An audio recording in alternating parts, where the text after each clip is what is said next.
夜我看这几位兄弟睡在外面，你们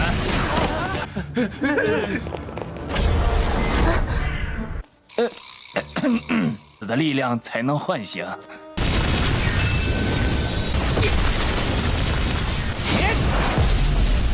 不错，好玩儿。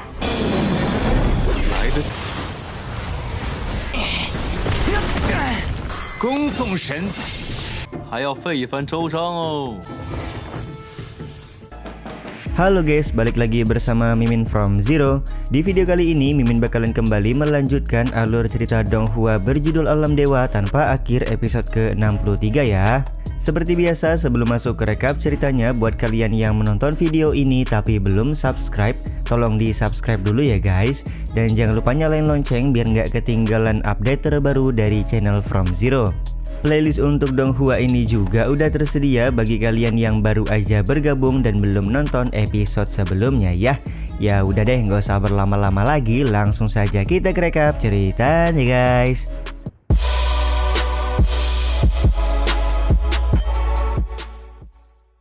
Episode kali ini dimulai dengan Xuan Ming yang datang ke kediaman Li Han untuk mencari anak buahnya yang sedang melakukan pengawasan. Tapi ternyata 3 orang anak buah dari Xuan Ming sudah diikat oleh Li Han karena mereka bertiga berkeliling tidak jelas di luar ruangan. Xuan Ming pun tampak berpura-pura marah kepada 3 orang anak buahnya dan lekas meminta mereka untuk segera pergi dari tempat ini. 这帮没用的东西！夜我看这几位兄弟睡在外面，你们 Karena konferensi anak dewa akan segera dilaksanakan, maka Xuan Ming mengajak Li Han untuk segera pergi ke lokasi. Dengan menggunakan sebuah token teleportasi, mereka akan langsung berpindah ke sebuah tempat. Pada saat Li Han hendak masuk ke dalam formasi tersebut, Xuan Ming bertanya kepada Leng Huan apakah Li Han sudah menunjukkan tanda-tanda kalau dia merupakan seorang anak dewa. Leng Huan menjelaskan kalau Li Han tidak ada melakukan apapun selain makan dan tidur, jadi dia belum bisa memastikan apakah Bang MC merupakan anak dewa atau bukan. Di saat yang sama Li Han berpura-pura kakinya mengalami kram agar dia bisa pergi bersama-sama dengan Leng Huan. 那在下就先走一步。 Beberapa saat kemudian mereka bertiga sudah diteleportasikan ke depan menara Yingyu yang akan menjadi tempat konferensi anak dewa dilaksanakan setiap tahun. Sontak hal ini membuat Li Han penasaran dan bertanya sudah berapa kali konferensi anak dewa seperti ini dilakukan. Xuan Ming pun hanya tertawa sembari berkata jika Li Han benar-benar seorang anak dewa, maka lama-kelamaan dia akan mengetahui hal tersebut. Seorang anak dewa hanya perlu menyuntikkan kekuatan spiritual mereka kepada monumen batu agar mereka bisa pergi ke menara Yingyu. Dengan keisengannya, Li Han mencoba menggunakan kekuatan spiritual dari Xuan Ming untuk membuka jalan menuju menara Yingyu. Akan tetapi tampak tidak terjadi apapun setelah tangan Xuan Ming ditempelkan ke monumen batu di hadapan mereka. Sambil cengengesan, Xuan Ming menjelaskan bahwa monumen batu hanya digunakan oleh seorang anak dewa saja, jadi dia tidak bisa menggunakan kekuatan spiritualnya untuk membuka jalan. Si Hai kemudian muncul untuk memberitahukan bahwa Xuan Ming hanya mempunyai niat untuk melihat apakah Li Han mempunyai kekuatan dewa atau tidak. 死的力量才能唤醒。 Tiba-tiba saja kilatan petir mulai menyambar karena mereka semua kedatangan seseorang. Ternyata seseorang yang datang merupakan seekor kelinci bermata 3 yang mempunyai kekuatan petir. 月神子， Leng Huan pun langsung memberitahukan kepada Li Han kalau kelinci di hadapan mereka adalah calon anak dewa yang akan menjadi pesaing Bang MC. Alih-alih merasa waspada, Li Han malah meminta Leng Huan untuk menyiapkan makan malam mereka dan jangan sampai ada makanan yang gosong lagi. Sementara itu si Hai langsung melakukan pengecekan kepada kelinci mata 3 dan menemukan beberapa hal yang cukup menarik. Di saat yang sama kelinci mata 3 bertanya apakah Li Han adalah orang yang sudah membunuh orang tanpa telinga. Li Han pun membenarkan hal tersebut dan apakah kelinci mata tiga ingin melakukan pembalasan dendam. Sebenarnya kelinci mata tiga tidak tertarik untuk balas dendam, tapi karena peringkat orang tanpa telinga berada di atasnya, maka dia sangat penasaran mengenai kekuatan yang dimiliki oleh King Li Han. Meskipun Li Han berkata kalau dia tidak tertarik untuk baku hantam, tapi kelinci mata tiga langsung melakukan serangan tanpa aba-aba.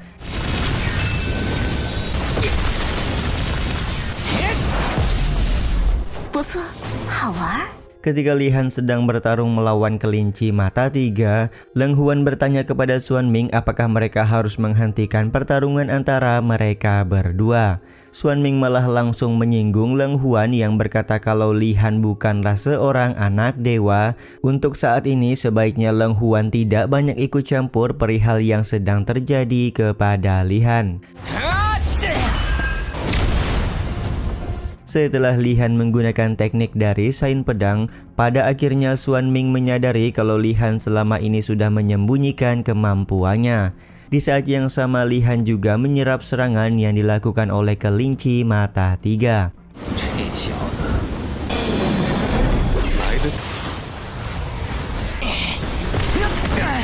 Karena kelinci mata tiga sudah puas, dia pun segera mengakhiri pertarungan sembari berkata setelah selesai konferensi anak dewa, dia akan menemui Li Han untuk sekedar mengobrol dan meminum anggur. Dia pun segera pergi ke Menara Yingyu untuk mengikuti konferensi anak dewa. Sementara itu, Li Han mengajak Xuan Ming dan Leng Huan untuk ikut bersamanya melewati jalan menuju Menara Yingyu. Akan tetapi Leng Huan menolak karena dia bersama dengan Xuan Ming punya jalan sendiri untuk sampai ke tempat yang sama. Li Han kemudian menggunakan kekuatan spiritualnya untuk membuka jalan serta memasang sebuah jebakan agar monumen batu hancur setelah dia melewati jalan ke Menara Yingyu. 恭送神，还要费一番周章哦。走着瞧。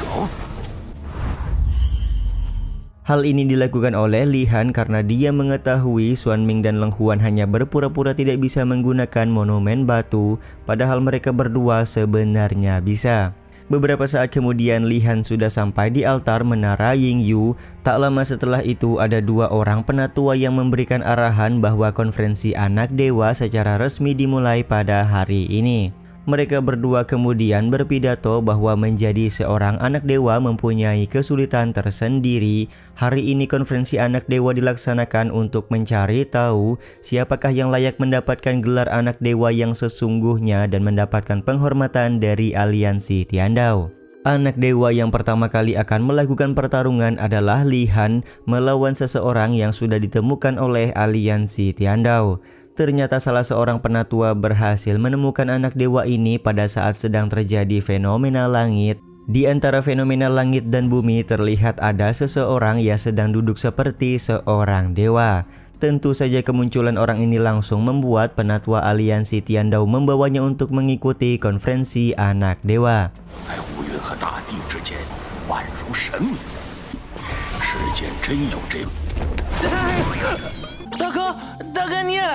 Tapi ternyata orang yang dibawa oleh penatua ini merupakan Xiao Bai yang pada waktu itu hilang di alam rahasia.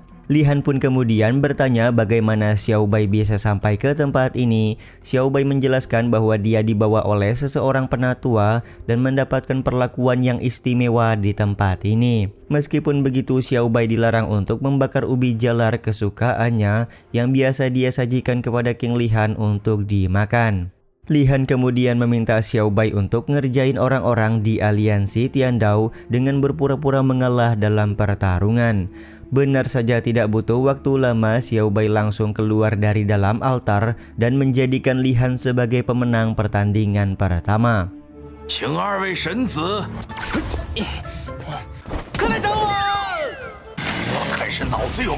Tentu saja kejadian ini membuat penatua aliansi Tiandao sangat marah dan kesal. Dia pun segera memanggil peserta kedua untuk melakukan pertarungan melawan King Li Han.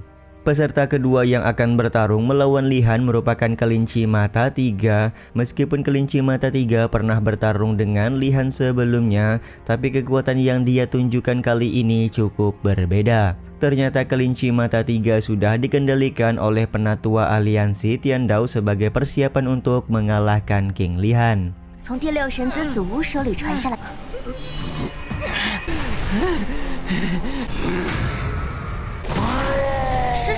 Dimulainya pertarungan antara Li-Han melawan kelinci mata 3 ini juga sekaligus menutup episode kali ini ya guys. Ya udah deh, sampai di sini dulu aja video kali ini. Mohon maaf jika masih banyak kekurangan dan kesalahan dalam penyampaian kata-kata ya. Terima kasih untuk kalian yang udah pada nonton dan jangan lupa subscribe serta nyalain loncengnya ya guys. Mimin selaku penulis narasi, tukang voice over dan tukang edit video pamit undur diri. Salam hangat, see you in the next video. Bye bye guys, see you next week.